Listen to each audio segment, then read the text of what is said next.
Hey, what's up YouTube? Ahnaris here with a very special StarCraft 2 broadcast. This is a 3v3 that I played about 2 or 3 weeks ago, and it's special because it features one man in particular. This name, Kaiser, should ring a bell, and Mindfeast just gave it away. This is the real Slayer's BoxeR. He is spawning on the opposing team. Now, I know it's him because I had a whole bunch of people on my stream freak out, go over to BoxeR's stream, found out that it's him in this game, and so that proved to be legitimate. So, we have down here his teammate, E-Skill. I think this was a partial pre-made, him and E-Skill. I'm not sure, though. And then finally, Jethro Gibbs is going to round out the bottom team. Then up here we have myself spawning as Problem Sir. And then we have Mindfeast, who is just a pessimist, man. You gotta go into this game thinking of the best. Of course, you see the SCV just kind of hanging out there. So I think this was just BoxeR kind of relaxing, goofing off, playing team games for fun. And we have over here myself, Mindfeast, and TG Mountain Dew. So already you notice that BoxeR has floated over to the high yield. Now this is actually not a terrible idea for an average player. This map in particular, it affords it actually a couple advantages. Number one, you can capture this Xel'Naga tower and watch the entire area over here. Number two, these rocks, I mean, really, let's face it, there's not a lot that's going to get past them in the first few minutes of the game unless people just go balls to the wall with Zerglings and bust it down at that point. But, you know, you can see the health point bars, so not that huge of a deal. Reapers can be an issue. Other than that, not a lot. So let's keep an eye on him while paying attention down here to E-Skill, who is opening up with a extractor pool, going to be going for those quick lings. In team games, those are really, really important because you can use those to deny expansions, and if your opponent leaves their ramp open, which it looks like we are, then you can run into the main mineral lines and do a lot of economic damage. So over here, Mindfeast opening up very standard 1 Rax gas, myself opening up with double gas. I'm actually thinking of doing, I think I was going to do a 3-gate Robo Colossus play. Just because I wanted to have a strong force early on, and trying to do an early expand versus a team with a Zerg player on it. You know, generally that just does not go very well on, again, these team-based maps. So we have over here BoxeR continuing to build up. Again, he's a little bit delayed because he had to float over here to the high yield, and of course Mindfeast just realized that. Now, actually, how did he realize that? Did he have? He might have scouted. Yeah, okay. Mountain Dew has his overlords over there. So let's just take a quick look at the vision for each player. You can of course see that. Oh wait, no. Okay, no. I think he was actually stream cheating. So. Yes, he did that. I did not stream cheat. Not only did I not stream cheat, I asked my viewers not to say what he's doing. And if you don't believe me, you can go watch the recorded broadcast where I played this on my Twitch TV account. So, Mountain Dew, realizing need to get an expansion up, but unfortunately, Zerg player down here has scouted it out. As, I mean, again, like I said before, anytime you've got a Zerg on the map, gotta watch out for those early expos. Baneling Nest looking to punish that, and of course deal some damage to the Zerglings and Marine Marauder as well. I believe that E-Skill, let me take a look at the APM here. He's got 70 APM. Kaiser's, like I said, he's just kind of kicking it back right now with 42. And back over to the income, you can kind of see how BoxeR's economy is looking right now. Roughly the same worker count. I've got way more than everybody else at this point. That's just because I've been chronoing them out. And unfortunately, I'm supply blocked right now. So not a good thing to have happen there, but we do have a little bit of lag throughout this game. So that kind of did affect it, but it wasn't really that bad. So my idea, like, first after realizing that, oh crap, you know, it's BoxeR, really, what can you do in that situation? You've got to kind of sit back and think, okay, well, what's the weak link in comparison? The weak link in comparison is anybody that's not BoxeR. And so, oh, that Baneling, actually, 2 of them more or less wasted there. I feel like you could have done better with those, but overall, it was fine. I mean, whatever. So, anyways, I decided to go for the weak link. So my objective was to either harass this person down here or this person over here. Now, to facilitate that, I have a robotics facility. And I'm going to be going for Warp Prism play here as well as Colossi. But, you know, I also kind of want to get over and get an idea of the expansions down here as well. So, and again, I realize I'm kind of giving a biased perspective here because, again, you know, I was the one playing in that game, so I know more about what I was thinking than some of the other people. But this was actually really, this made me really LOL. BoxeR's going battle cruisers. I mean, just straight up double starport, straight to battle cruiser. We're going to have them pop out around the 8:30 mark or so, if I remember correctly. And those Zerglings are going to try to bust down, but you can see it's way too late. He's got one Reaper up there, which is actually a very, very good unit choice for dealing with this, you know, dealing with this pressure here at the top of the ramp.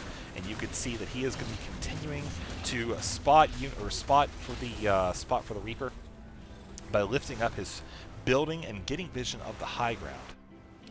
Now here comes that Warp Prism I was talking about earlier. This is again just me wanting to put some pressure on what I considered. I mean, it's nothing against Jethro Gibbs. It's just, you know, when you're comparing Jethro Gibbs to Slayer's BoxeR, you know, I feel like it would be kind of unfair to say, you know, that they're exactly equal. So now we've got myself dropping a couple Zealots over here while the Zerglings are actually running up and assisting Jethro. Battlecruisers meeting up. There's a lot of damage to be done right there, folks. So E-Skill has taken over a BoxeR's old base, and again, this is a very smart move. You know, if the Terran, if he's good enough to do it, then this can work out really well. Give the Zerg a free base, which is more or less protected, and now you've got those battle cruisers just coming over here. All the while, you've got my drop coming into the mineral line, doing a lot of economic damage there, as you can see, just tons of stuff littered all around. BoxeR, meanwhile, up here in the Zerg base, hitting while the hatchery is morphing into a lair. So no Spire for Corruptors just yet as we approach the 10-minute mark. Unfortunately, those poor Overlords are doomed to failure as my Zealots are continuing to do more damage, having forced the command center to lift up. And Roach responds from E-Skill, trying to micro away. I am just kind of kiting over here, trying to get basically trying to wrap around and cup the Roaches, hoping that he's not going to pay attention. Realizing that's not going to happen, I decide, you know what, let's just go in here and see what damage we can do. So the battle cruisers are still over here knocking out the spawning pool, which you can see there is another one that just started, as well as a Spire down here. So good timing on that. There's a couple Spore Crawlers as well. However, unfortunately, they just started, so it's going to be a bit of a pickle here for our Zerg player, Mountain Dew, as I myself am expanding over here. I've got my nice little ball that I'm going to go and try to help out with. Again, battle cruisers, I really don't want to engage them. I really don't want to engage them with just my few Stalkers. I'm going to keep my other forces kind of behind. But, oh, man, those poor Vikings get knocked out really quickly. Queens, I think, are in a good position right now to do a lot of damage. Of course, I say that because they can transfuse and kind of kite along as, you know, with the battle cruisers there. So anyways, back over here, we have Jethro Gibbs still really hurting on the income. We can just take a look and see 22 Harvesters. He does, of course, have this expansion down here. As BoxeR retreats back towards his main, where he has additional battle cruisers waiting, and looking at the upgrades, he has got 1 armor, no weapons, with double armory. He's just about mined out this high-yield expansion. Of course, he is looking to go ahead and move his workers up to this base. That's why he's knocking out those rocks there. And I'm doing another drop here on the natural. I actually forced that command center to lift up. So there's one base more or less down. And I think I'm actually waiting. What am I waiting on? I think I was waiting on money because I was doing something else over here, trying to get my probes working at my natural. Of course, Mountain Dew trying to recuperate, getting his income back up. E-Skill will pay attention over here. Oh, bailing. Oh, man. Poor drones. Poor drones. So over here, Mountain Dew has finally got his Marine Force waiting back down while I continue to pressure. I see those mules and I'm like, you know what? Let's have a mule party. But the mules left and I was very sad. Woe was me. So E-Skill going Roach. I think he actually ends up getting an infestation pit here. It just started a second or two ago. So things are looking pretty good for the southern team down here. You know, we've got a lot of battle cruisers floating around. BoxeR doing his thing, trying to get make sure they're all fully repaired, positioning himself in for a good, solid attack. Now, obviously, Marines, Not the best against battlecruisers. I mean, a battlecruiser is actually very good at killing these clumps of light units. What is he Yamatoing? Oh, that poor medevac. And you see the Roaches actually engaging and absorbing a lot of the damage. More Yamatos going on the Vikings as we have, I think my War Prism finally come back. I'm not able to do any more economic damage. So I'm trying to engage now. I don't want to, again, get to, oh no, this poor Colossus. Oh, he actually goes for the Stalker instead. I spot that he's got all those SCVs there, and I realize that I only have one Colossus. I'm not going to be able to do a whole lot in terms of knocking out the SCVs quickly. So I'm also worried about the Roaches and Zerglings at this point too, because, you know, obviously with one Colossus, my army is quite vulnerable to Zerglings. So a Mountain Dew has knocked out this expansion. Looks like he's claiming that. And, of course, Mind Feast over here with the one. This is like the Overseer SCV right here. He's just making sure everything is going according to plan. As I spot the army and try to back up just a little bit. I want to, if I have to engage these battlecruisers, I want to engage them in a spot where I know he's going to be committed and not something like where it's up here. Where, you know, where he can just kind of hover over the rocks and then go back quickly, and then I can't really chase him or follow suit. So here comes BoxeR, just going to be knocking out a couple Mutas. Again, Muta, not the best choice, but that's okay. That's all right. I think that if he was going to be going Muta, it'd probably be good to get a little bit more of him. Focus on his own economy a little bit first. As we could see, BoxeR has just got a lot of money sitting in the bank right now. Mountain Dew, on the other hand, he was pretty gas heavy, so he's going to be looking to get some more workers so he can spin down the gas on Mutalisk. But Elisk, you see, or E-Skill rather. He's going to be getting more infestors on the way. Of course, we still have those battlecruisers floating around as I'm trying to move out. Basically, I want to see if I can put any pressure on this guy right here. Now, one thing I'm worried about are these guys, E-Skill, moving up towards my army. I did decide to go ahead and try to get a couple Void Rays because, again, I know that my teammates really don't have a lot in the way of directly countering the battlecruisers. I mean, yes, they have a couple Vikings here, but you know, so far I'm not convinced that Mind Feast is going to be able to handle the micromanagement, as seeing as how they get Yamato down very quickly. So I just kind of figured I would do a little bit. You know, Void Ray is also very good at knocking out Roaches if you can, you know, of course, catch them out of position or whatever. So I figured just an all-around good unit to go ahead and throw into my arsenal. And, of course, we had the battlecruisers moving up towards here with Jethro Gibbs, 3 Marines. Again, these are like the supervisors. Either that or they were part of the crew and they fell out or something. I don't know how you'd fall out of a battlecruiser. But yeah, so Neural Parasite on the way, and of course, right now, this part of the game, it's just kind of the lull, the calm before the storm, as I'm trying to take a third base. Now, the third base in this map is extremely risky, and keep in mind, E-Skill also has control of this watchtower right here, which I, of course, promptly dismiss him from that duty, but at this point, we see the bottom team has quite a lot. And again, Jethro Gibbs really doesn't have a whole bunch. He's got some Marines that he's kind of keeping doing his own thing in his base, while these other 2 players keeping their army very tightly clumped up together. We have Mind Feast, again, Marine Marauders. I'm sorry, Marine Viking, not Marauder. And yeah, we're just pretty much waiting to see what happens. We want to try to put some pressure on, force an engagement, and of course Mind Feast wants to knock out these command centers, as BoxeR's been using them primarily for the mules, and of course he's going to be responding very quickly over there. The blue player really doesn't have a whole lot at this point. We can actually just look at the army and see he's sitting 75-76.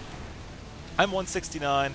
BoxeR's 111 as we try to do the engagement. He does have a few Corruptors here, which are definitely very much needed, but at this point there's so many battlecruisers on the map, and of course my Void Ray gets caught out of position right there and knocked off very quickly. I have a couple of reinforcements as well. As we're trying to press forward, I just kind of figured, you know what, man, this is pretty much gonna be it. All the battlecruisers are coming in. I'm going to try to do as much damage as I can. Unfortunately, with so many battlecruisers here, there's only so much I can do. I try to focus them down the best I can, but with all these infested Terrans there, it's only a matter of time. So they are going to be going away. Of course, Kaiser's battlecruisers are 2-1-1. We see that my main base has been mined out for quite some time. Natural's going along quite nicely there. Just started getting my my third base up and heading over. I decided to go ahead and try to reinforce, maybe at least clear out a little bit of midfield. The one thing to note about battlecruisers is, of course, they are very immobile. So unfortunately for me, this is not a good position to be in with all those roaches knocking off my Colossi. Really just don't have a lot that I can do at this point. I realize that, and I think this was actually the luckiest turn of events ever. I realize that we're pretty much going to lose. I mean, if you look at the army sizes right now, bam, you can just kind of tell, okay, battle cruisers pretty much just able to clean up shop here. I think he has a couple more that he's repairing somewhere, if I'm not mistaken. Yeah, unfortunately, this expansion goes down for me, and over here, Mindfeast actually has done a pretty good job mining out this high-yield expansion. Of course, here comes the battle cruisers looking to clean up shop. Unfortunately, not a lot I can do, especially with Jethro now finally back in the fight with a healthy amount of Marines. Oh no, run away, War Prism! Oh, you did your best. Yeah, here I am still trying to do more drop damage down here as the game goes on. But unfortunately, with 3v3 plays like this, there's only so many things you can actually show on the camera at once during a cast. So, again, if just to kind of remind you guys, I do have a Twitch account, which you can find in video description for pretty much any of my recent videos.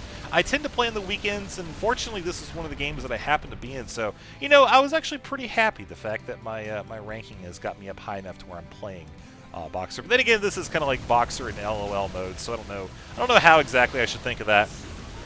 No, we captured my Void Ray! Oh no, I think we've been defeated, folks.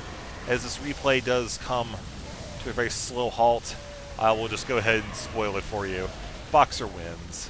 It's okay, though, because I had a good time playing. This is a very interesting game to make our way through. We still have these Marines. Mindfeast doing a drop on Kaiser. He's trying to take out the Expo. He does manage to knock it out, so that's quite good on his part. Unfortunately, it's just too little too late as Jethro, E-Skill, and Slayer's BoxeR make their way through our expansions. I throw out the GG, and that's going to be game. So thank you guys for watching, folks. I hope you enjoyed it. Here's the APM just for the lulz. So, if you do enjoy it, please make sure to leave a comment down below and check out the live stream in the weekends as well. So, that's it. I'll see you in the next video.